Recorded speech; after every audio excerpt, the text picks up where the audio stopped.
रानी लक्ष्मीबाई की कहानी किसे नहीं पता।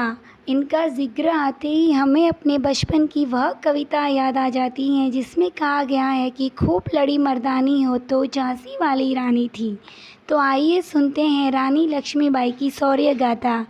सन 1828 में वाराणसी जिले में मोरोपंत तांबे के घर जन्मी एक नन्ही सी बच्ची जिसका नाम रखा गया मणिकर्णिका।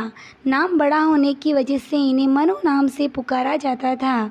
रानी लक्ष्मीबाई अपने बचपन में नाना साहब और तात्या तोपे के साथ खेलती थी और अपना शस्त्र अभ्यास करती थी। मात्र 14 साल की उम्र में रानी लक्ष्मीबाई की शादी झांसी के राजा महाराज गंगाधर राव से कर दी गई। रानी को एक पुत्र की प्राप्ति हुई, लेकिन मात्र 4 माह की उम्र में ही वह गुजर गया। तभी महाराज गंगाधर राव ने एक लड़के को गोद लिया जिसका नाम दामोदर राव रखा गया। पुत्र को गोद लेते ही राजा की मृत्यु हो गई। रानी की खुद की कोई संतान नहीं होने की वजह से अंग्रेजी सेना ने उन्हें फरमान भेजा कि वह झांसी खाली कर दे। रानी ने कहा कि वह अपनी झांसी किसी को नहीं देगी।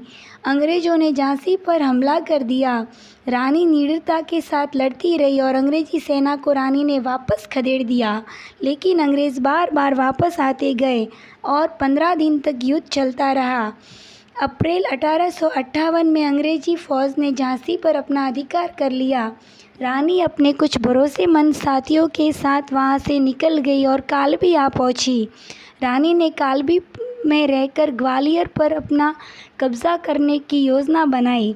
रानी ने 30 मई 1858 के दिन ग्वालियर पर अपना अधिकार कर लिया।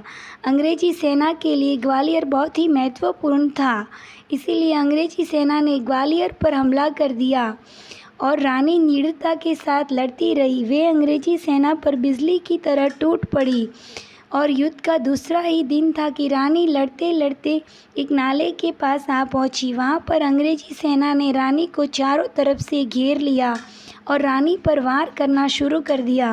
रानी लड़ते लड़ते जमीन के ऊपर गिर गई और अंग्रेजी सेना ने चारों तरफ से रानी पर वार किया।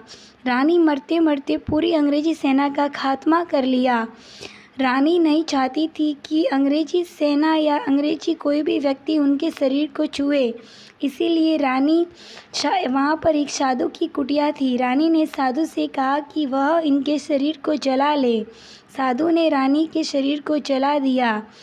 18 जून 1858 को रानी वीर गति को प्राप्त हो गई। रानी की कहानी प्रेरणादायक है। रानी का जीवन प्रेरणादायक है। ऐसी रानी को शत शत नमन और प्रणाम करते हैं।